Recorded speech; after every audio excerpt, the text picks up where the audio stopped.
Dear students, class 12th और जीव विज्ञान हम लोग शुरू करेंगे आज से पहला चैप्टर।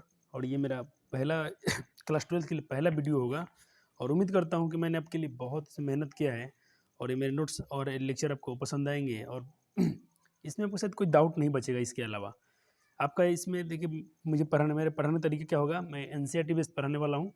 और इसमें आपको मतलब कोई बोर्ड हो, बिहार बोर्ड हो, यूपी बोर्ड हो, सही बोर्ड के जो भी हिंदी माध्यम और हल्का सा इसमें इंग्लिश यूज किया गया है, तो हिंदी मीडियम से और थोड़ा सा इसमें एडवांस लेवल से पढ़ना चाहते हैं तो ये उनके लिए है।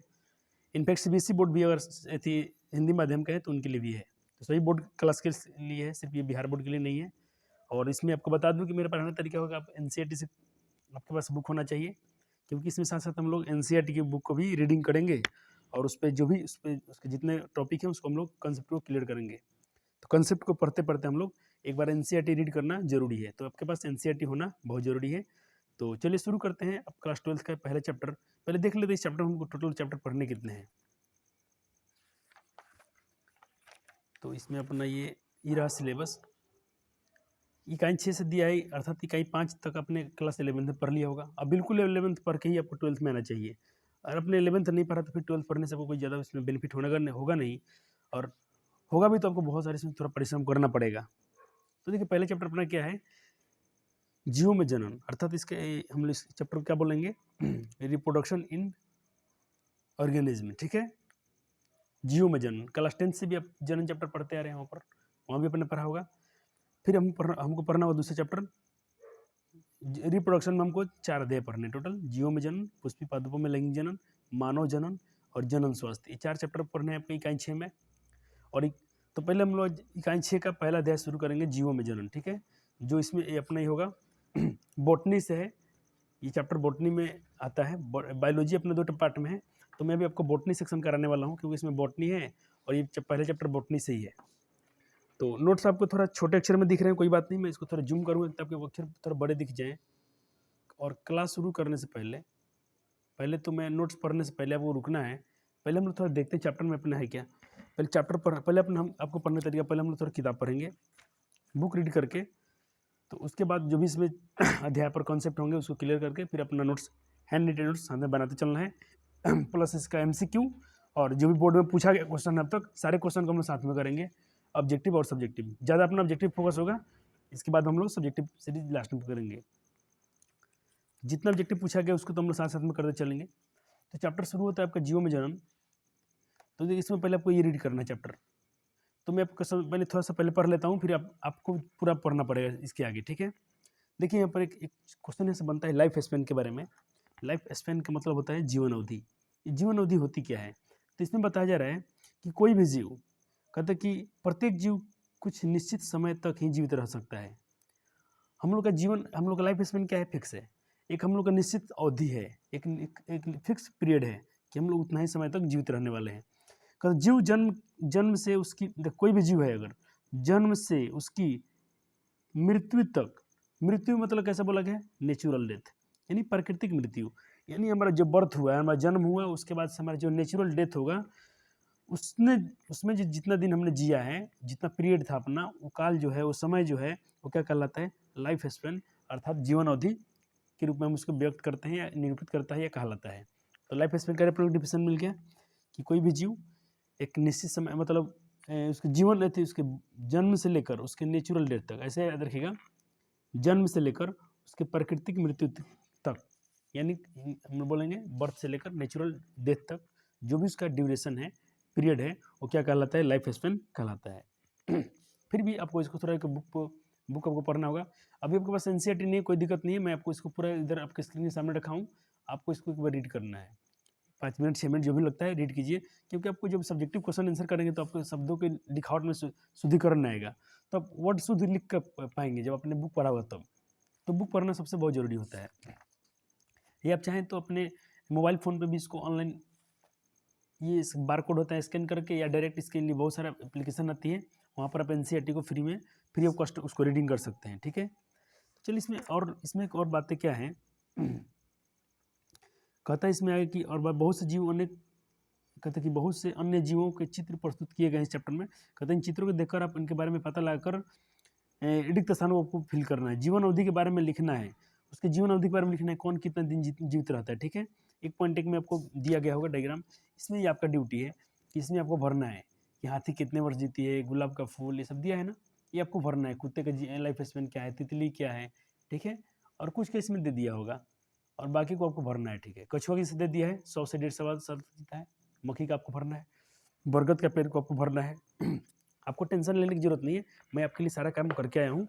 सिर्फ आपको क्या करना है, एक प्यारा सा नोट्स बना लेना है मेरे साथ साथ में, और इसको आपको रीड करते चलना है। ठीक है,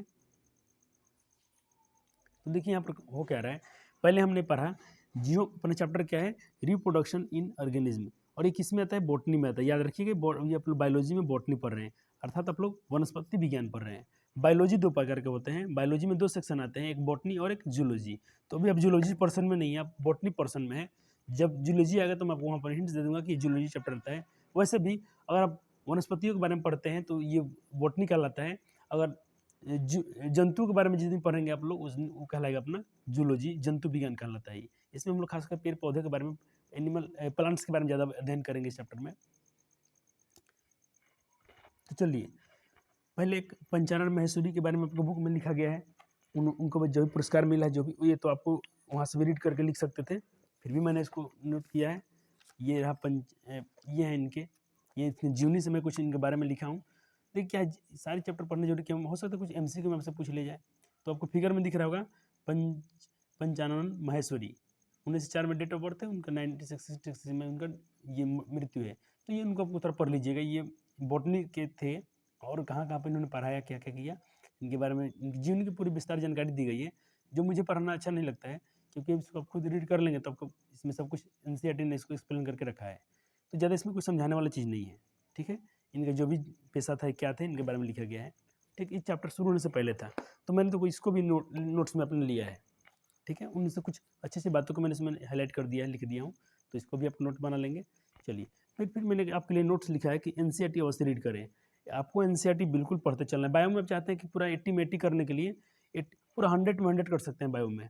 प्रैक्टिकल का तो पता नहीं है आपको, जो भी एग्जाम में 1-2 नंबर कटे या पूरा मिल जाए, लेकिन मैं अगर पता हूँ कि आपको NCERT ढंग से पढ़ लेते हैं तो आप पूरा बायोलॉजी में 80 में 80 कर सकते हैं, एक भी नंबर आपका नहीं कटेगा।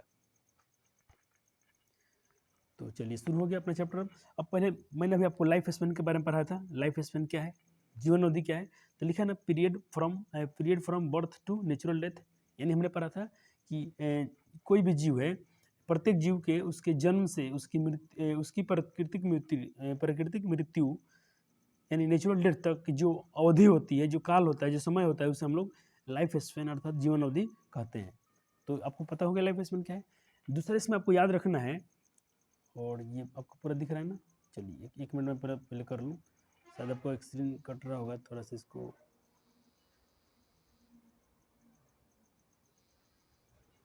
ठीक है, अभी आपको पूरा दिख रहा होगा। चलिए, ओके, ठीक है, तो अपने लाइफ स्पेन के बारे में पढ़ लिया। अब आपको देखिए इसमें कुछ बात याद रखने से, जीवन अवधि के बारे में बताया जा रहा है कि जीवन की साइज, आप जब बुक पढ़ेंगे तो इसमें आपको दिया पहला मेरा आपसे बहुत बहुत निवेदन है कि आप क्लास 12th में हैं और आपको एक एक नंबर के लिए आपको देखिएगा, इस पर जो परीक्षा हुआ है बच्चों से हर बार देखिए कि गुंजाइश रहती है। देखिए आप स्कोर कहाँ अच्छा कर सकते हैं, इंग्लिश में, हिंदी में और बायो में। और देखिए फिजिक्स केमिस्ट्री हर बार टफ रहता है, तो हर बार बच्चों का प्रश्न होता है कि कभी केमिस्ट्री टॉप था, लेकिन बायो आपको हमेशा साथ देगा। तो बायो में आप थोड़ा सा और दिल से पढ़ लेते हैं तो बिल्कुल करेंगे नंबर स्कोर। और मैंने जो बोला ये गलत बात है कि फिजिक्स केमिस्ट्री आपको परेशान करेगा, नहीं। और बच्चा को ईमानदारी से हर दिन रिवीजन करता है, डेली उसमें पढ़ता है, उसको डेली रिवाइज करता है, डेली अपने नोट्स पढ़ता है, तो वो भी पूरा उसमें भी पूरा 100 to 100 करता है। ऐसा नहीं कि सिर्फ बायो में आप कर लेंगे, हिंदी में कर लेंगे, और वो कोई भी, देखिए मेरे ख्याल से कोई विषय टफ होता नहीं है, सब विषय, अगर जो विषय आपने पढ़ लिया वो आपके लिए आसान है। तो चलिए अब पढ़ते हैं हम लोग। जो लाइफ स्पेन होती है वो साइज और जटिलता से संबंधित नहीं है। साइज और कम्प्लेक्सिटी से कोई इसका मतलब नहीं है। कम्प्लेक्सिटी का हिंदी होता है जटिलता। कहने का मतलब कोई जीव देखे कोई जीव बहुत सिंपल देखने में हो, कोई जीव बहुत देखने में जटिल हो, इससे लाइफ स्पेन पर कोई इफेक्ट नहीं पड़ता है। लाइफ इफेक्ट जीवन अवधि पर कोई प्रभाव नहीं पड़ता है। ओके, यानी साइज पर और कम्प्लेक्सिटी यानी जटिलता से कोई, जटिलता मैं समझता, जटिलता क्या, मैं जटिलता कोई जीव आप देखने में बहुत सिंपल लगता हो तो उसे आप बोलेंगे कि नॉर्मल है, सिंपल है, और कोई जीव की जो संरचना है बहुत जटिल है, उसमें बहुत सारे उसके पार्ट्स हैं, अंग है, तो उसको हम लोग जटिल बोलते हैं, कम्प्लेक्स बोलते हैं, ठीक है। तो आपको लाइफ स्पेन से कोई फर्क नहीं पड़ता है। जैसे एग्जाम्पल आपको दे रहा हूँ, यहाँ पर देखिए, मैंने बोला कौवा और एक लिए पैरट। देखिए देखने में कौवा और तोता जो होते हैं, कौवा और तोता क्या है, देखने में सेम होते हैं, दोनों चिड़िया हैं, दोनों पक्षी हैं, दोनों का साइज लगभग क्या है, लगभग सेम है। लेकिन देखिए लाइफ स्पेन में कितना इफेक्ट पड़ता है। क्रो का जो लाइफ स्पेन है 15 ईयर है, कितना है, 15 ईयर है। और वहीं पर देखिए, थोड़ा उसके ऊपर मैं चलता हूँ, आपने यहाँ तक पढ़ लिया। वहीं पर देखिए पैरट का देखिए कितना 144 ईयर्स, यानी 144 ईयर, तो यानी 140 में मानते हैं आपको लगभग में, समथिंग में, एवरेज में। तो ये कितना डिफरेंस दर्शाता है, 100 वर्ष से भी ज़्यादा अंतर है, 100 ईयर्स से भी ज़्यादा मतलब अंतर है दोनों में। यानी एक कौवा अपने उसका लाइफ स्पेन 15 ईयर्स होता है, 15 साल तक जीवित रहता है, लेकिन तोता 150 मानिए, यानी 144 मानिए, 140 मानिए, इतना ये क्या है। तो आपने क्या देखा कि जीवन अवधि जो होती है साइज और जटिलता से उसको कोई लेना देना नहीं है। ओके, आपने क्या समझा कि लाइफ स्पेन जो होता है साइज से और जटिलता से कोई संबंध नहीं है। क्या यहाँ तक कोई डाउट है आपको? अगर आपको यहाँ तक कोई डाउट नहीं है तो आप वीडियो को लाइक करेंगे, और अपना कमेंट नहीं है तो इस पर आप थम्स अप करेंगे, और जहाँ भी डाउट होगा उसको आप लिखिएगा, ताकि मैं उसको एक्सप्लेन करने का पूरा कोशिश करूँगा। क्योंकि देखिए मैंने बायो लिया नहीं था, मैं बायो सिर्फ क्लास 10वीं तक पढ़ा हूँ। तो जो भी आपको ये नोट्स प्रोवाइड किया जा रहा है, मैं खुद पहले पढ़ता हूँ फिर आप कर रहा हूँ। लेकिन ये यकीन मानिए, जो भी ये नोट्स है इंडिया के बेस्ट टीचर का नोट्स है, इंडिया नंबर 1 टीचर जो होते हैं ये उनका नोट्स है, सिर्फ मेरे हाथों द्वारा बनाया गया है, इतना ही फ़र्क है। लेकिन ये मेरा कुछ इसमें नहीं है, मैंने सिर्फ इसमें मेहनत किया है, इसको थोड़ा अपने भाषा में इसको मतलब अपने से लिख दिया हूँ। लेकिन समझिए कि बेस्ट टीचर का ये नोट्स है, तो आपको ये समझिए कि अपने एक बेस्ट टीचर का नोट्स पढ़ रहे हैं, तो आपको बेस्ट नंबर और बेस्ट नॉलेज तो होना ही होना है, इसमें कोई डाउट नहीं है। और बच्चों का डिमांड है बहुत दिन से कि सर खुद से पढ़ाइए, खुद से पढ़ाइए, खुद से पढ़ाइए। बोले ठीक है चलो एक बार ट्राई करते हैं। लेकिन देखिए अपने पास थोड़ा टाइम नहीं है, क्योंकि हमें बच्चों को भी थोड़ा हमारे साथ कंप्रोमाइज़ करना पड़ता है। क्लास 10 तक तो हम पढ़ा पाते हैं, उसके आगे देखिए अब क्या है कि आपको पता है +2 जो होता है, +11 जो होता है, कि ये क्लास 1 11 और 12 बहुत मतलब हायर ही क्लास हैं, तो इनका हायर जो भी सिलेबस है बहुत लंबा चौड़ा होता है, और अकेले हैं हम इधर ऑफलाइन में, तो और इतनी सारी क्लासेस हैं। तो यहाँ पर अच्छा है कि मतलब कुछ बच्चों का अपने साथ है कि जैसे छोटी-छोटी क्लासेस हैं, तो बच्चे हेल्प करते हैं उनको पढ़ाने में, तो मैं अकेले नहीं कर पाता हूँ।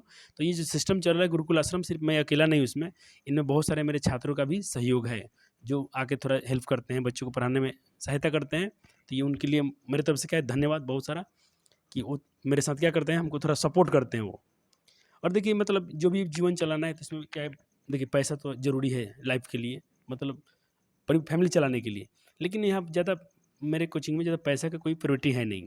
यहाँ पर बच्चों का एक मतलब मैं सोचता हूँ कि लाइफ बन जाए, बच्चे कुछ एक अच्छा कर लें, तो ये अपना अपना जीवन क्या है स्वार्थ हो जाएगा। हम जो भी जीवन में एक बार जन्म लिए हैं तो हम उसके काबिल हो जाएंगे। तो बच्चों के लिए धन्यवाद जो हमको सपोर्ट करते हैं। मैं भी उनको बहुत करता हूँ, उनके लिए देखिए दिन रात जितना हमसे हो पाता है बिल्कुल उनके लिए मैं खड़ा रहता हूँ। चाहे मेरी तरफ से जो भी हो जाए, चाहे पैसों की बात हो, चाहे कुछ भी हो, अपने से जितना बनता है उनके लिए काम करता हूँ। तो ये देखिए आपको नोट्स पसंद आ रहा, बिल्कुल पसंद आ रहा होगा, और उम्मीद करता हूँ कि देखना बायो जिस दिन आपका मैं चैप्टर खत्म करूँगा, इसमें एक भी डाउट नहीं रहेगा, ना इसका कोई एमसीक्यू छूटेगा, और ना ही आपका सब्जेक्टिव, तो बिल्कुल आपको एकदम हैंड मतलब ऐसे ही याद हो जाएंगे क्लास में ही। आपको जीवन अवधि याद हो गया, जन्म से लेकर प्राकृतिक मौत तक, यानी period from birth to natural death, ये क्या कहलाता है, लाइफ स्पेन की एक डिफिनीशन है, हो गया। और लाइफ स्पेन किस पर निर्भर नहीं करती है, उसके साइज पर और जटिलता पर, उसके साइज पर और कम्प्लेक्सिटी पर निर्भर नहीं करती है लाइफ स्पेन। आपको एग्जांपल दिखाएगा, कौवा का साइज और पैरट का साइज लगभग सेम सेम है, लेकिन उनके लाइफ स्पेन पर कितना फर्क पड़ता है, यानी साइज से कोई लेना देना नहीं है, लाइफ स्पेन का कोई साइज से मतलब नहीं है। चलिए अब पढ़ते हैं दूसरा की पॉइंट इसका। दूसरा पॉइंट क्या कहता है कि death of every organism is certain. कहने का मतलब प्रत्येक जीव की मृत्यु क्या है कि निश्चित है, प्रत्येक जीव की मृत्यु क्या है, निश्चित है। लेकिन नो ऑर्गेनिज्म इमोरल, दूसरा पॉइंट क्या है, नो ऑर्गेनिज्म इमोर्टल। कहने का मतलब कोई जीव अमर नहीं है।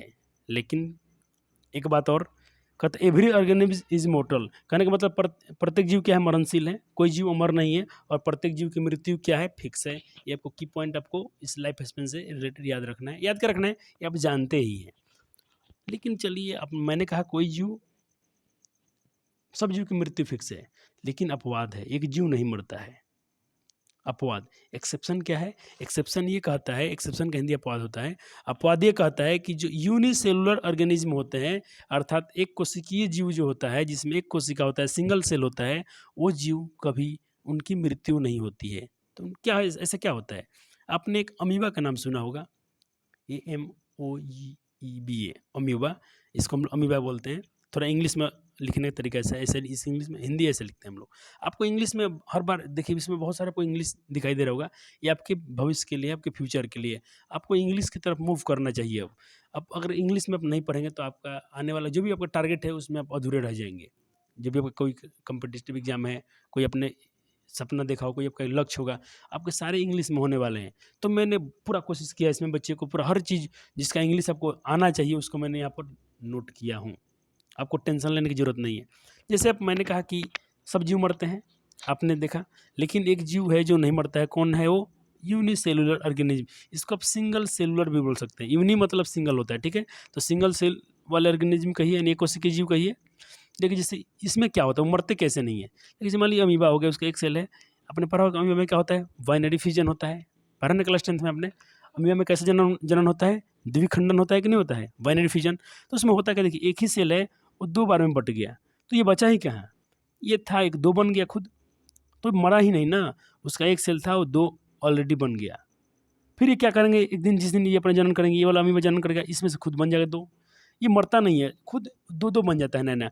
वो हर बार न्यू डॉटर सेल बनाता है, ठीक है? तो अब क्या याद, अब ये हम हो गया, आगे बढ़ें अब। आज पहला लेक्चर है तो हो सकता है थोड़ा स्लो चलेगा चैप्टर। मैं थोड़ा स्लो चलूँगा धीरे-धीरे, बाद में हम लोग स्पीड पकड़ लेंगे, ठीक है? यानी आपका मैं पूरा उम्मीद करता हूँ कि आपका फरवरी में एग्ज़ाम होगा, उसके पहले आपका एकदम बिल्कुल दिसंबर तक मेरा टारगेट रहेगा कि मैं आपका पूरा चैप्टर को फिनिश कराते चलूँ। ये मैं अपने आप में मैं इसको अपनी ज़िम्मेदारी मान के चल रहा हूँ। ये मेरा एक फ़र्ज़ है कि मैं बच्चे को जब एक सब्जेक्ट ले लिया हूँ पढ़ाने के लिए, ऑफ़लाइन में भी और ऑनलाइन में भी, तो इसको मैं पूरा कराने वाला हूँ इस बार। अब चलिए, एक कोशिकीय जीव अमरणशील होते हैं। अच्छा, इसमें कह रहा है कि एक कोशिकीय जीव, क्वेश्चन बन रहा है, एक कोशिकीय जीव अमरणशील क्यों होते हैं? वो क्यों नहीं मरते हैं? तो भाई आप इसमें क्या कह सकते हैं, क्योंकि अमीबा या एक कोशिकीय जीव मरने के बाद कोई पार्ट नहीं बचता उनका। एक सेल था, 2 सेल बँट गया, इसके सारे शरीर इसका कोई हिस्सा बचता ही नहीं है मरने वाला। वो नया सेल बन जाता है। इसीलिए आप कह सकते हैं कि ये कोशिकीय जीव नहीं मरते हैं। वो क्या होते हैं? इमॉर्टल नहीं, वो मोर्टल मोर्टल नहीं होते हैं, इमॉर्टल होते हैं, अमरणशील होते हैं, ठीक है? चलिए, अब आपने पढ़ा यहाँ पर। चलिए, कुछ आपको जो एनसीईआरटी में बोला था उसको भरने के लिए, उसके मैं यहाँ पर लिख दिया हूँ। हाथी का लाइफ स्पेन क्या है? 60 से 90 साल। इसको चलिए भर लेते हैं बुक में एक बार। आप इसको यहाँ से स्क्रीन से अपना नोट्स बना लीजिए। मैं इसको बुक में फिर तब तक फिल कर देता हूँ। आपको बुक में बोला है ना इसको भरने के लिए एनसीईआरटी में। चलिए, इसको भर दिया जाता है। और हो सकता है आप लाइफ स्पेन और याद कर सकते हैं। हाथी से पूछा था आपसे, तो हाथी का बता सकते हैं 60 से 90 ईयर्स, 60 से 90 वर्ष। गुलाब का क्या बताएंगे आप? 5 से 7 साल, 5 से 7 साल, ठीक है? ये वर्षों में है। कुत्ता का कितना होता है? कुत्ता का बता सकते हैं चलिए, कुत्ता का 25 से 30 साल, ठीक है? कुत्ता का 25 से 30 वर्ष। तितली 1 से 2 हफ्ते, खुद देखो 15 वर्ष इसमें दिया है बुक में आपके, उस भरना नहीं है। केला का भरना है, बनाना का। तो देखिए केला क्या होता है? केला का होता है 25 साल। कितना होता है? 25 साल। गाय का, गाय कितने साल जीती है? तो गाय 20 से 25। तोता 140 दे दिया है इसमें। मगरमच्छ 160, खाली 60। घोड़ा घोड़ा का जो लाइफ स्पेन होता है ये 60 साल है। कितना है? 60 साल है। इसको मैं एनसीईआरटी में भर देता हूँ, अभी भर लीजिएगा। फल या मक्खी, फल मक्खी जो होता है, जिसको हम लोग फ्रूट बोलते हैं, ये 1 से 2 हफ्ता, बहुत कम जीती है। 1 से 2 हफ्ता, 1 से 2 हफ्ता, सप्ताह तक जीत रहती है, बहुत कम, ठीक है? इसके आगे चलते हैं हम लोग। धान ही है, धान। तो धान तो पता है कि गेहूँ धान नहीं तो 3-4 महीना होता है ना, ये अपने फसल में देखा भी होगा, 3 से 4 महीना। कछुआ बहुत दिन। बरगद का जो पेड़ होता है ये बहुत लंबा जीता है। बरगद का पेड़, पीपल का पेड़, ये इनकी जीवनोधि बहुत होती है। बरगद को हम लोग बोलते हैं व्यान, बनयान टी। बनयान टी जो होता है ट्री, ये 200 से 300 साल तक जीवित रहता है, 200 से 300 वर्ष तक। तो जो भी आपको एनसीईआरटी में दिया गया था होमवर्क, इसको मैं पूरा कर दिया हूँ। मैं बोला ना, आपको कुछ भी डाउट नहीं छोड़ेंगे। जो भी आपको होमवर्क दिया गया बुक में, उसको मैं साथ में करते चलेंगे, और एनसीईआरटी हम लोग साथ में रीड करते भी चलेंगे। तो इसको आप बिल्कुल भर सकते हैं। और ये लाइफ स्पेन आपको याद होना चाहिए। हो सकता है आपको एमसीक्यू में डायरेक्ट पूछ लिया जाए, एक जैसे मगरमच्छ का दे दिया है बुक में पहले से, बाकी जो नहीं दिया था उसको मैंने भर लिया, और अभी भर लेंगे उम्मीद करता हूँ। ये इसमें एनसीईआरटी में कुछ जीवो का दिया था, इसमें आपको ये आना चाहिए। चलिए, मैंने यहाँ लिख भी दिया है। जिन बच्चों के पास बुक नहीं है वो अपने नोट्स में तो इसको लेके ही चलेंगे। चलिए, वर्ग लिख दिया। चलिए, अभी इसमें लिखा जा रहा है, अब इतना आपने पढ़ लिया यहाँ तक। अब बात करते हैं हम लोग, हजारों सालों पृथ्वी पर पादपों तथा पक्षियों की विभिन्नता स्पीसीज की विशाल संख्या विद्यमान है। एक क्वेश्चन पूछा जा रहा है आपसे कि हजारों सालों पृथ्वी पर पादपों तथा पशुओं की विभिन्नता स्पीसीज की जो जाति होती है विशाल संख्या में विद्यमान है। कैसे कैसे? तो आप कहेंगे रिप्रोडक्शन कारण। किसी कारण? जनन कारण। अच्छा, मान लीजिए इतने सारी संख्या कैसे है, हम लोग ही इतना कैसे हैं? जनन कारण है कि नहीं है? जनन यानी जनन नहीं हुआ होता, रिप्रोडक्शन नहीं होता, तो क्या हम लोग इतने होते आज? नहीं होते। चलिए, आम का पेड़ 200 वर्ष नहीं, 200 वर्ष नहीं होता है इसमें। पीपल का जो पेड़ होता है इसका 2500 वर्ष होता है। आम का मुझे डाउट है, आम का शायद 20 वर्ष होना चाहिए। आम का 20 साल, 200 वर्ष दे दिया इसमें। अच्छा, इसको मैं थोड़ा करेक्ट कर लूँगा अगले नोट्स में। हाथी का इसको भरना था, हाथी का, आम का, पीपल का 2500 वर्ष होता है। आम का 200, हाथी का तो आपको यहाँ लिख दिया गया था। हाथी का कितना होता है? तितली, कौवा, केला, घोंघा, तोता, मगरमच्छ। चलो, हाथी का दिया 60 से 90 साल, 60 से 90 साल, ठीक है। तो आपने क्या सीखा? आपसे कोई मतलब पृथ्वी पर इतनी सारी जातियां हैं, कैसे हैं? तो जनन कारण है। अच्छा, इसका मेन मोटो क्या है? ये जनन कहने से मेन मोटो क्या है? क्योंकि आपको चैप्टर का ही नाम है जीव में जनन। हम लोग इसमें चैप्टर में जनन के बारे में ही पढ़ने वाले हैं। इसलिए जनन का क्या महत्व है? जनन का यही महत्व है कि जितने सारे प्रजाति देख रहे हैं वो भी बहुत सारे संख्या में देख रहे हैं। इसका मेन कारण है ये जनन है। तो अपने एनसीईआरटी में यहाँ तक रीड किया था। हम तो भाई एक भी पेज नहीं छोड़वाने वाले हैं आपको। इस पेज को आपने पढ़ लिया था, ये लाइफ स्पेन से था। चलिए, अब इसको आपको खुद से रीड कर लेना है। जो मैं आपको बोलता हूँ पढ़ना है तो पढ़ लीजिएगा, इतना आपको हम पे भरोसा करना पड़ेगा। आपको यहाँ से यहाँ तक रीड कर लेना पड़ेगा। इसमें जो भी इसके टॉपिक है मेन में, जैसे लैंगिक जनन है, गैमिट्स हैं, और क्या बोलते हैं, अपोजिट जेंडर है, लिंग्स है, इसके बारे में जो भी मेन टॉपिक है इसको मैं, चाहे हेरिडिटी है, जो भी है, इसको मैं यहाँ पर नोट्स में आपको प्रोवाइड करूँगा। लेकिन ये आपको रीड करना एक बार जरूरी है, क्योंकि आप रीड करेंगे तो कुछ क्वेश्चन में आपका क्या होगा, क्वेश्चन बनेंगे।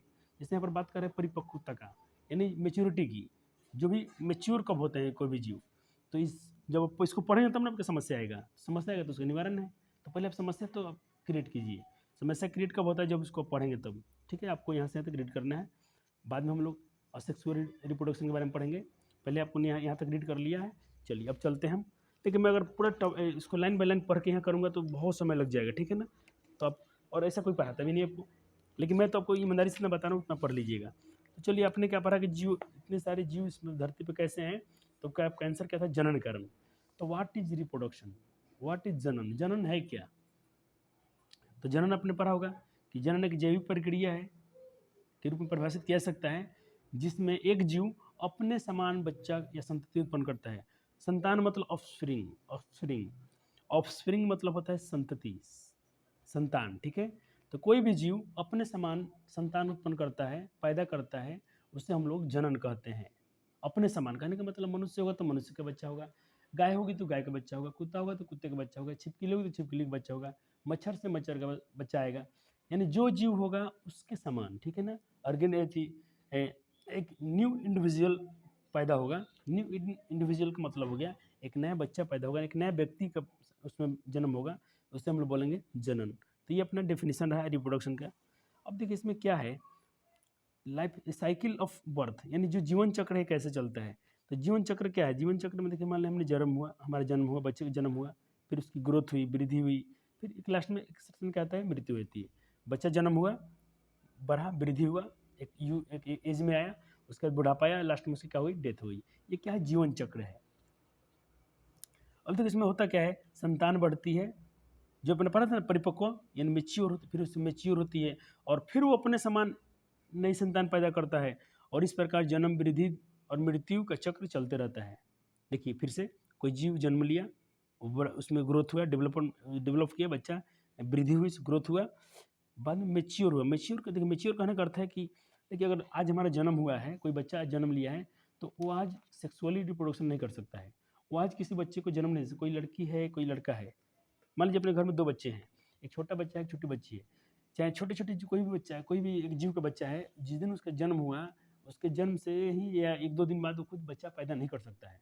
यानी कोई नया इंडिविजुअल रिप्रोडक्शन नहीं कर सकता है, क्योंकि वो मैच्योर नहीं हुआ है। तो मैच्योर होने के लिए क्या है, एक एज बनाया गया है, एक सर्टेन एज होता है, जिसे हम परिपक्व बोलते हैं। परिपक्व में क्या होता है, जो भी अपना ये स्पर्म होता है, एग सेल होता है, वो क्या होता है, मैच्योर हो जाते हैं, एक उनका मतलब परिपक्व हो जाते हैं, उनमें एक मैच्योरिटी आ जाती है कि वो अपने समान बच्चे पैदा करने लायक हो जाते हैं। एक ऐसी प्रक्रिया तब होता है, फिर वृद्धि होती है, फिर मर जाता है। ये जन्म मरण चलते रहता है, ठीक है।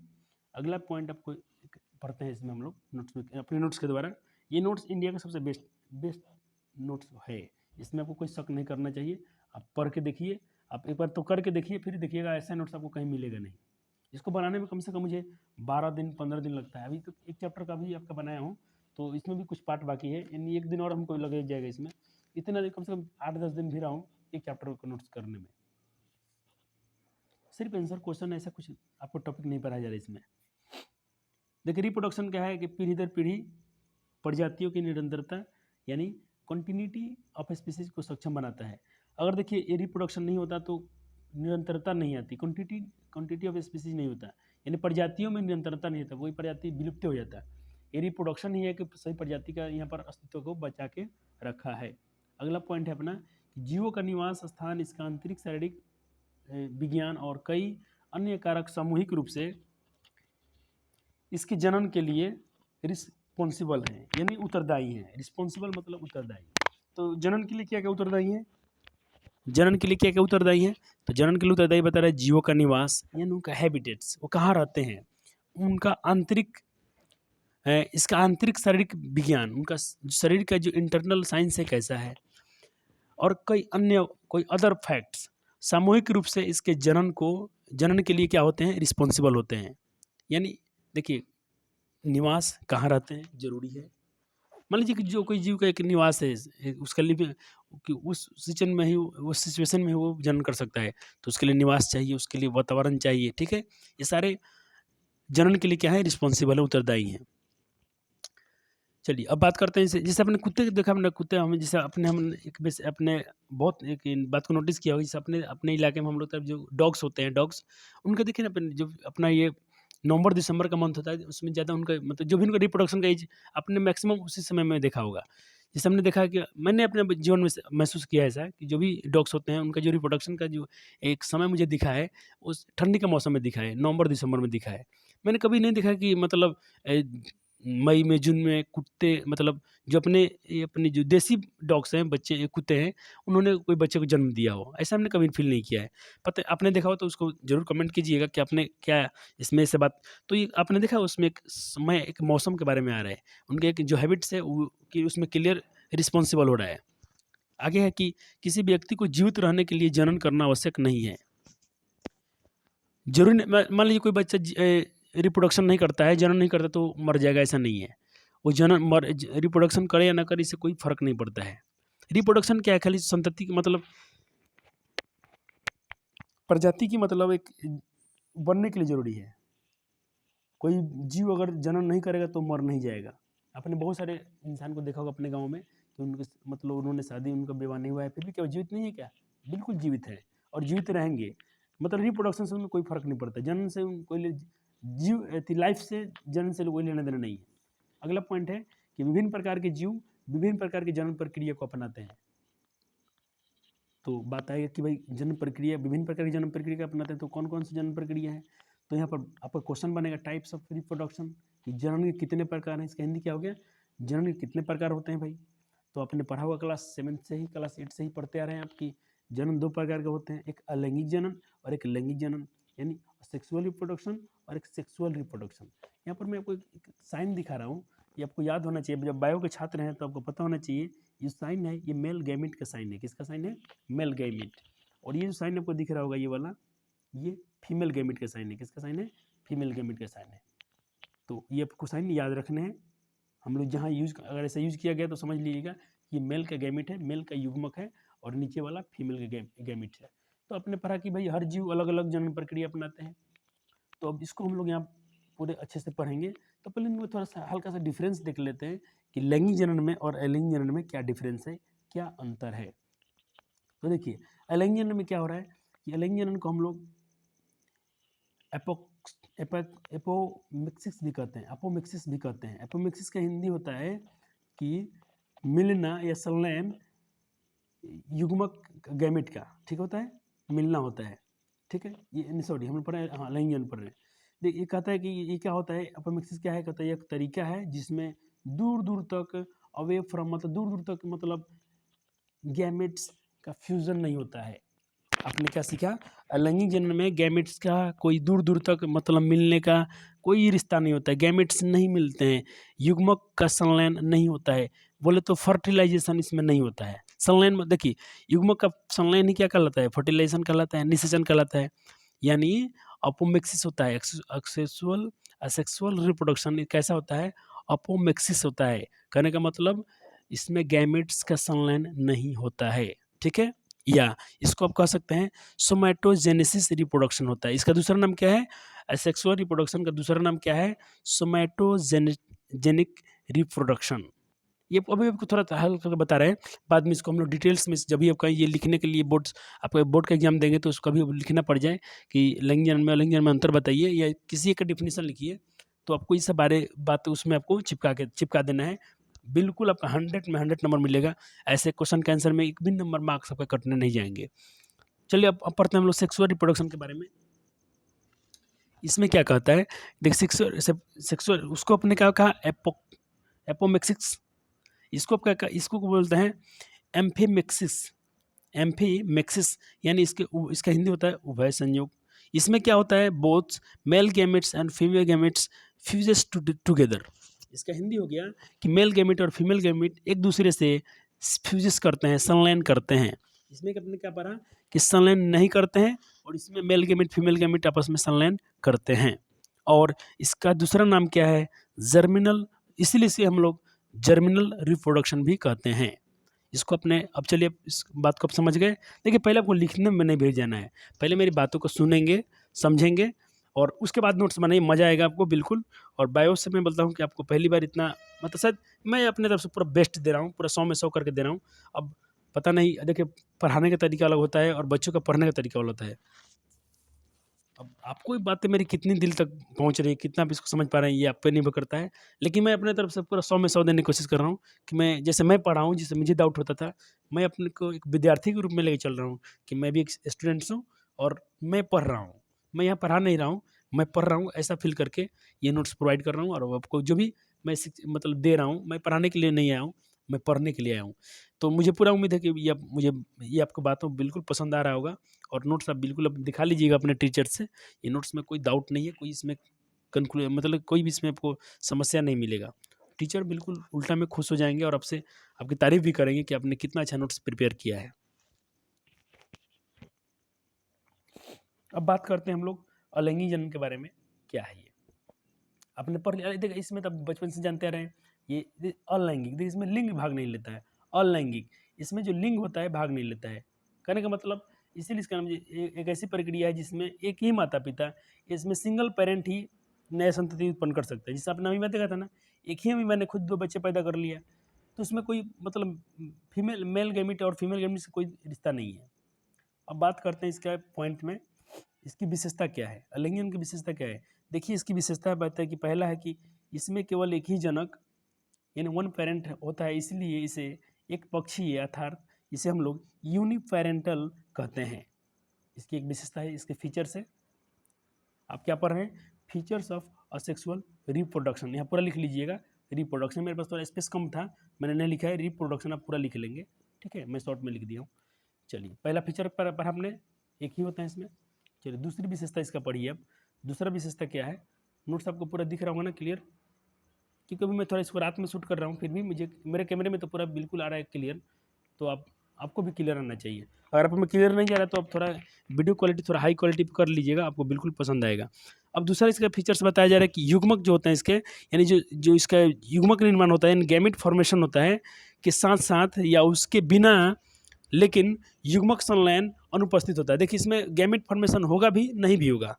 असेक्सुअल रिप्रोडक्शन में गैमेट फ्यूजन, गैमेट फॉर्मेशन मतलब गैमेट बनेगा भी या नहीं भी बनेगा, कोई बनता भी या नहीं भी बनता, दोनों होता है। लेकिन गैमेट फ्यूजन्स कभी नहीं होता है, अर्थात इसमें फर्टिलाइजेशन, निषेचन नहीं होता है। अलैंगिक जनन में पहले ही बताया था, इसीलिए हम इसको क्या बोलते हैं, अपोमिक्सिस बोलते हैं इसमें, क्योंकि इसमें गैमेट्स का संलयन नहीं होता है, फ्यूजस नहीं होते इसमें। ठीक है। तीसरा पॉइंट, इसमें जो व्यक्ति, इसमें जो संतान, जो ऑस्फरिन उत्पन्न होगा, ऑस्फरिन मतलब संतति, जो इसमें ऑस्फरिन उत्पन्न होंगे, बनेंगे, पैदा हो जाएंगे इस अलैंगिक जनन के द्वारा, वो क्या हो, एक दूसरे और अपने माता पिता से क्या होंगे, हूबहू होंगे, बिल्कुल देखने में सेम जैसे होंगे। यानी उसका मान लो 2 बच्चा पैदा हुआ, दोनों बच्चा को देखिए और उसके माता पिता को देखिए, अब चारों में अंतर ही नहीं पहचान पाएंगे, चारों तो नहीं, जैसे मान लो उसके माता पिता जो भी हैं, जिसने उसको बच्चे को जन्म दिया है, और उसकी जो संतति है, तीनों के तीनों जो देखेंगे हूबहू एक जैसे दिखेंगे। एक इसके फीचर्स हो गया।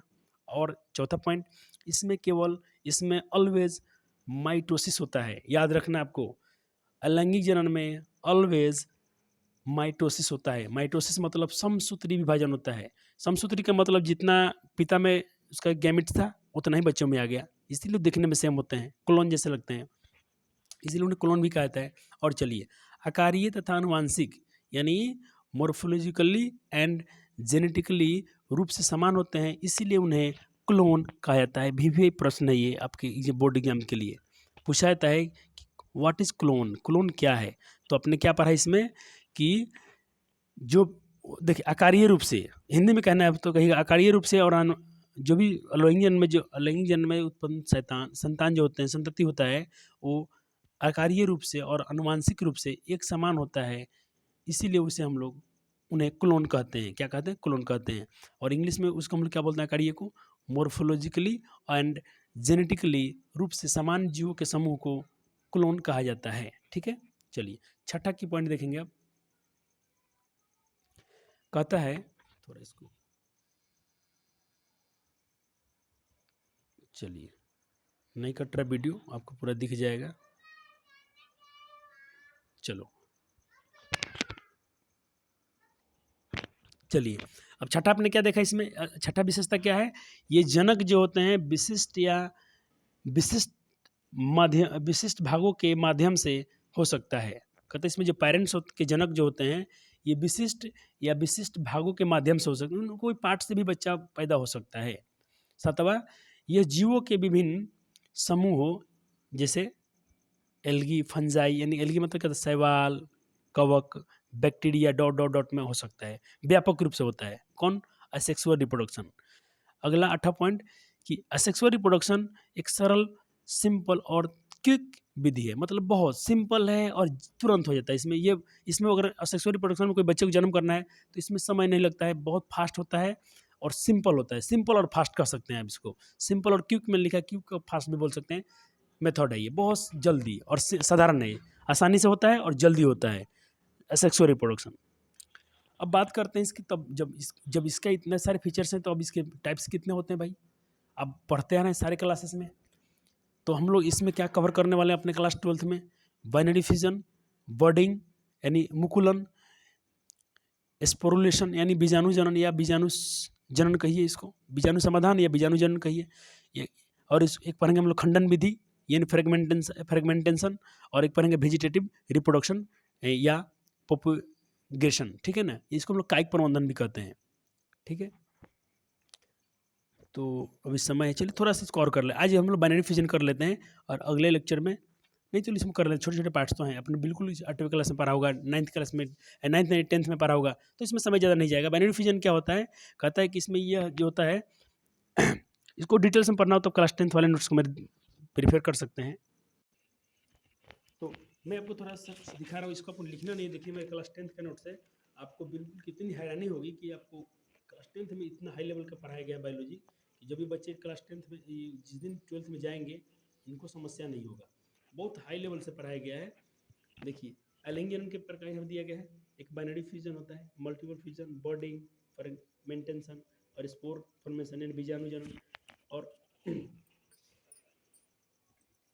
और क्या है नेचुरल और जो ये हम लोग पढ़ते हैं ये जनन जो होता है और एक नेचुरल प्राकृतिक यानी नेचुरल इसका दे दिया इसमें क्या बोलते हैं हम लोग जो पढ़ने वाले हैं अभी हम लास्ट में पढ़ेंगे वेजिटेटिव वाला पढ़ेंगे ना वेजिटेटिव भी होता है एक होता है नेचुरल और एक होता है आर्टिफिशियल। नेचुरल में किसे होता है रूट से स्टेम से लिप से जो जन्म होता है पौधे जन्म लेते हैं उसका है। तो मैं थोड़ा सा आपको दिखाने क्या आया हूँ आपको जो बाइनरी फ्यूजन आप पढ़ने वाले हैं द्विखंडन ये फ्यूजन होता है फ्यूजन होता है जो खंडन बाइनरी फ्यूजन या द्विखंडन और द्विखंडन जो होता है ये 3 प्रकार का होता है एक होता है लॉन्गिट्यूडनल एक होता है ट्रांसवर्सल और एक होता है इरेगुलर। लॉन्गिट्यूडनल और एक होता है multi fusion binary fusion fusion खंडन 2 प्रकार होता है एक होता है बाइनरी फ्यूजन एक होता है मल्टी फ्यूजन यानी एक होता है द्विखंडन एक होता है बहुखंडन। तो द्विखंडन जो होता है 3 प्रकार का होता है द्विखंडन होता है एक लॉन्गिट्यूडनल होता है एक ट्रांसवर्स होता है एक इरेगुलर किस्म होता है जिसमें अनियमित रूप से विखंडन हो जाए ट्रांसवर्सल में तो सीधा सीधा कट के बच्चा हो जाए और एक होता है लॉन्गिट्यूडनल जो बीच बीच में हो जाए जैसे देखिए ये वाला देखिए मी वाला इसमें क्या बताया गया है कि जब कोई पेरेंट्स सेल टूटकर 2 या 2 से अधिक सेल बनता है इसे हम लोग फ्यूजन कहते हैं खंडन कहलाता है और इसमें जो टूटकर एक नया सेल बनता है उसे हम लोग डॉटर सेल कहते हैं। और जिसे हम अभिभावक चित्र देख रहे होंगे लेकिन लॉन्गिट्यूडनल क्या है लॉन्गिट्यूडनल मतलब लंबवत अनुदैर्घ्य खंडन हुआ इसमें एक आप जैसे लिस्मेनिया को देखा हो लिस्मेनिया का जन्म कैसे करता है बीच में से फटना शुरू करता है पहले इसका क्या करेगा अपने सेल को 2 भाग में तोड़ता है सेल इसका चौड़े होने लगते हैं और यहाँ से इसका जो पार्ट है 2 भागों में टूटने लगता है और ये बाद में आगे चल के ये अलग हो गया और ये अलग हो गया और इसका जो 2 सेल था ये सेल 2 बट में एक सेल इसमें आ गया इसमें आ गया इस तरह एक लिस्मेनिया से 2 लिस्मेनिया का जन्म हो गया। लेकिन लिस्मेनिया में कैसे जन्म था लॉन्गिट्यूडनल था कैसा था लॉन्गिट्यूडनल बाइनरी फ्यूजन था द्विखंडन तो था लेकिन लंबवत था ये अनुदैर्घ्य था। फिर अपने ट्रांसवर्स किसमें पढ़ा होगा प्रेसमेसियम में बीच बीच से कट हो जाता है और अमीबा में होता है इरेगुलर होता है उसका कोई अमीबा में कहीं से भी जन्म हो सकता है इधर से कट जाएगा इधर से कट जाएगा कोई इसका मतलब फिक्स नहीं है। तो अपने द्विखंडन को बहुत अच्छे से पढ़ लिए बाइनरी फ्यूजन। अब मैं आपके सिलेबस में लाता हूँ आपके सिलेबस में हल्का हल्का पढ़ना है ठीक है। लेकिन क्लास 10 वाला इसको थोड़ा रिकॉल में रिवाइज करा दिया क्लास 10 वाला टॉपिक थोड़ा इसको यहाँ पर रिलेट करेंगे तो थोड़ा और आपका बेसिक क्लियर हो जाएगा ठीक है। तो द्विखंडन आपने देख लिया ठीक है। और एक अरे आपका सिंपल बाइनरी फ्यूजन इसको हम लोग इरेगुलर बाइनरी फ्यूजन कहते हैं। तो अपने क्लास 10 वाला वीडियो को जल्दी रोक के पढ़ना है फिर इसको आपको नोट्स बना लेना है। मैंने आपको सब कुछ दिखा दिया है इसमें वहाँ पर और डिटेल्स में फिगर बना के दिखाया गया था। चलिए तो आपने लॉन्गिट्यूडनल ही पढ़ लिया और एक था अनुप्रस्थ इन ट्रांसवर्स बाइनरी फ्यूजन इसको भी मैंने दिखा दिया था जो लिस्मेनिया में हो रहा था पैरामीशियम में था सर सॉरी। चलिए अब बात करेंगे मुकुलन बर्डिंग। तो देखिए बर्डिंग को हम लोग अगले लेक्चर में करेंगे। तो पहले तो ये मैं डेमो लेक्चर के तौर पर डाल रहा हूँ देखूँ और वीडियो में बहुत सारे लाइक्स आएंगे बहुत सारे व्यूज़ आएंगे तो और पढ़ाने में थोड़ा मज़ा आएगा हमको। और इसको मैं थोड़ा यहाँ पर टारगेट कर लेता हूँ कि मैंने आपको कहाँ तक पढ़ा लिया है मैंने आपको यहाँ तक करा दिया है ठीक है। इसको हम लोग यहाँ से लेक्चर 1 में हमने कर लिया है इसको मैं लिखता हूँ लेक्चर 1 हो चुका है यहाँ तक। अगले हम लोग इसको लेक्चर 2 में यहाँ से कवर करेंगे बर्डिंग से ठीक है। तब तक एक बार अपने नोट्स के रिवाइज कर लीजिएगा आपको टेंशन देखिए मेरे पास नोट्स अवेलेबल है पूरा है मैंने बहुत बनाया है इसको देखिए। लेकिन अभी इसको इसलिए नहीं पढ़ा रहा हूँ कि अभी एक दिन मैंने धीरे धीरे अपने चलेंगे हम साथ साथ में क्योंकि आपको बिल्कुल आसानी से याद भी तो आपको हो जाना चाहिए ना सारी चीज़ें तो आपको थोड़ा समय देना चाहिए। बायोलॉजी जीव विज्ञान क्लास 12 के लिए तो मुझे मेरा पहला लेक्चर है देखता हूँ कि इसमें कैसा बच्चों का रिस्पॉन्स आता है और लाइक्स व्यू आने के लिए आप वीडियो को बहुत शेयर कीजिएगा अपने मित्रों के साथ इसको बताइए और बोलिए चैनल जुड़ने के लिए बायो का बहुत तैयारी करा दीजिएगा और बाकी के लिए उनको बोलिए कोचिंग में आए ऑफलाइन भी तैयारी करा दी जाएगी। अभी ऑनलाइन अवेलेबल मतलब यूट्यूब पर संभव नहीं है कि सारे विषय आपको करा दें। बायोलॉजी का मैं बोल रहा हूँ करा देंगे तो ये बायोलॉजी को करा दिया जाएगा। तो धन्यवाद मिलते हैं अगले वीडियो में तब तक के लिए धन्यवाद। ये मेरा पहला वीडियो था पहला लेक्चर था। अगर वीडियो आपको पसंद आया तो लाइक और शेयर जरूर कीजिएगा। धन्यवाद।